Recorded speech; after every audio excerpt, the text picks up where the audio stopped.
Hello again, Logan Early Ed Center, and hello, my Lions. I'm Mr. Bell, and today we're going to explore how we can make balls with different household items. Okay, let's go and explore. Ball. Word is ball.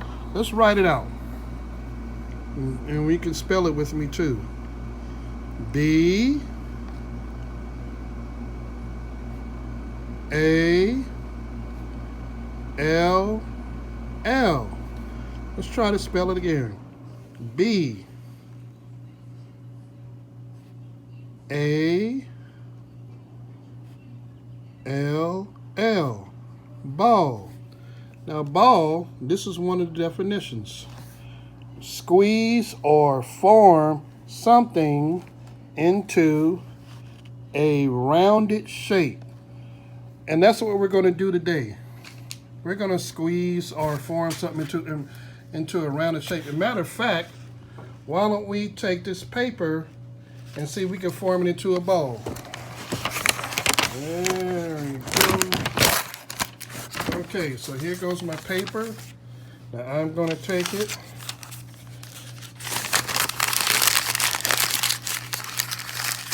Use my hand to form it. Ooh, all right. And what do we have here? It's a shape of a ball, rounded object. Okay, so you can easily make a ball out of paper. Let's look at some of the other items that we could possibly make balls out of. Oh, well, we have rice. We have clay, modeling clay. Any type of clay you can make a shape out of. You can make any type of shape out of clay.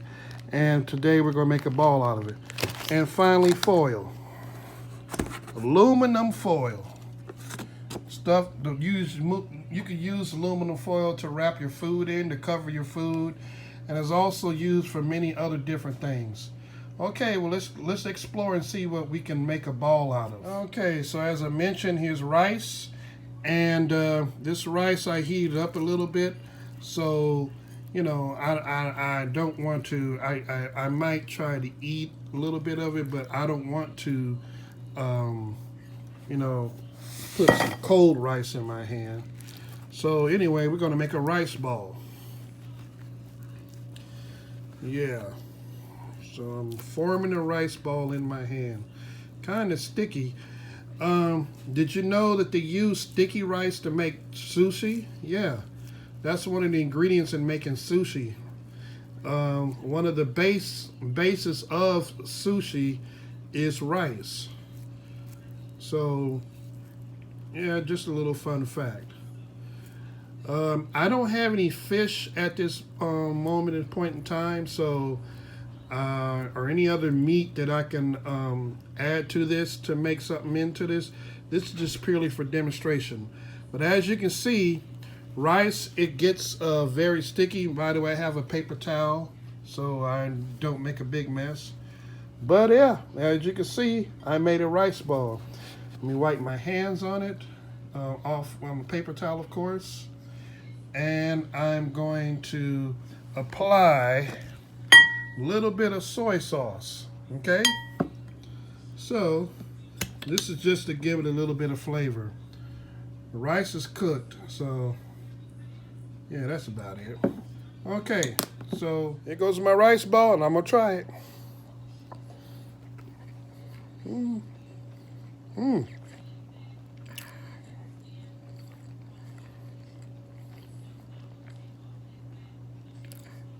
Not bad. Okay, well let's see what else I have around my table. What's a pair of socks doing there? Oh yeah, this is what I wanted to add to my little exploration. Pair of socks. Yeah. And don't worry, these are not dirty, these are clean. They came out the washing machine, they've been dried, they're nice and clean and fresh, okay? And this is a pair of socks, there's two socks. Now, one of the things that I always do is when I take two pairs of socks together, I roll them at the end that you put your feet in, And that's a way that's a good way to store your socks in your drawer or wherever you store your socks and to keep them together. So I take my hands and I just roll one over another sock, right? And then there you have a pair of socks that are together and ready for you to use. But for this demonstration, I want to show you how you can make a ball out of socks. So the first thing I do is I take each sock and I turn them inside out. And I'll show you why I want them to be inside out. Because if you play with the ball, the sock ball, you don't want to play with the side where people's feet has been inside. People's feet are inside of the sock. But if you're gonna make a sock ball, it's better to play with the outside part of the sock where the surface is not exposed to people's feet, right? Okay, so that same concept of folding your socks, how about if we fold it all the way? And the reason why I turned them inside out is because I'm going to show you. When you roll your socks from this outer surface, you roll them at the ends, and the inside part is exposed just to hold the socks together. But for making a ball, I turn them inside out, as you can see, and I'm going to take the same technique I used to roll them together, and this time I'm rolling them all the way until I can make a ball. And there you go. Look. Sock ball. See?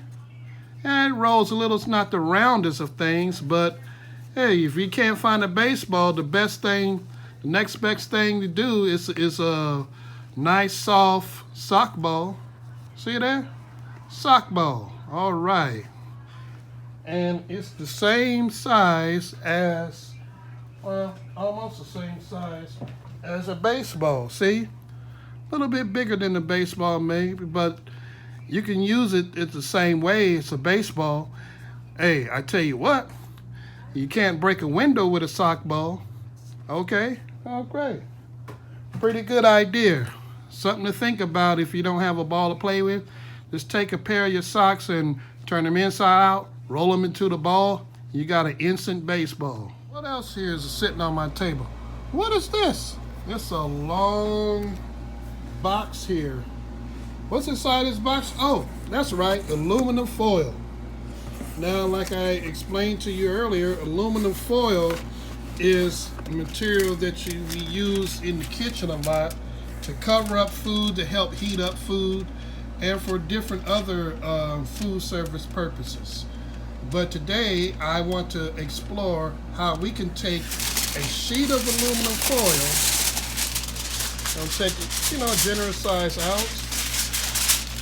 Tear it off. Oh boy. And I'm going to demonstrate what you can do with aluminum foil, how versatile it is. Okay, so I'm going to take my aluminum foil, and all I'm going to simply do here is crunch it together. Form it together.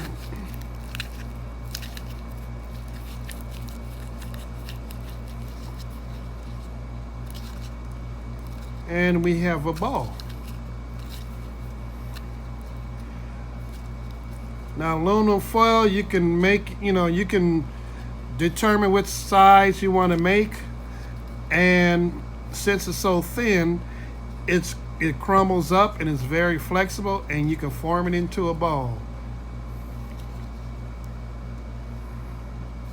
Okay, my aluminum foil ball, and it rolls a little. Okay, as you can see, we have my ball, a balled up piece of paper that I made into a ball. Aluminum foil that I crumpled and rolled into a ball. A sock ball. And we made a rice ball a little bit earlier. Of course, that is gone. Whoops, because I ate it. But one last thing that I want to demonstrate for you is probably the most easiest of things to make a ball out of, and this is modeling clay. Modeling clay. See the shape? Oh, do you remember last week the shapes that we were talking about? Well, this is a shape of a cylinder.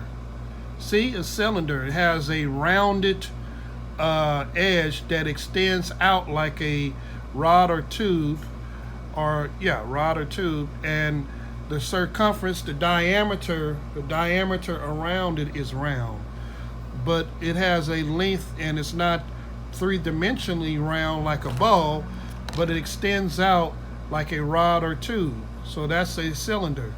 Okay, so let's see how we can turn this cylinder into a ball. So what I'm gonna do, I'm gonna take my clay, I'm gonna break it in half, then I'm going to squeeze together. Modeling clay is a good thing for kids because it's very, very formable. It's easy to form in your hands, and you won't strain your hands, and kids can make all types of shapes out of. So I suggest if you want to get kids started in clay and sculpting, clay is it expands their imagination on what they could create. So here we go. I'm making a ball. I got to use both hands. Let me adjust my camera here. Both hands to try to get a little smoother ball.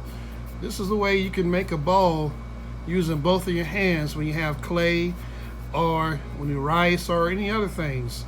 You can do it one hand if you have the hand strength, but if you, a lot of time to get a real decent shape, you have to use two hands. And you see, I'm rolling around with both hands, and voila, I have a ball. Clay ball. It rolls. Okay? So there we go. Paper ball, aluminum foil ball, clay ball, and sock ball. Well, there you go, my Logan Lions. Hope you enjoyed our exploration on making balls. Say, maybe you can maybe teach me something. Maybe you can be creative in making a ball out of something. What do you think? Let's try to explore. Okay, well, bye for now and enjoy.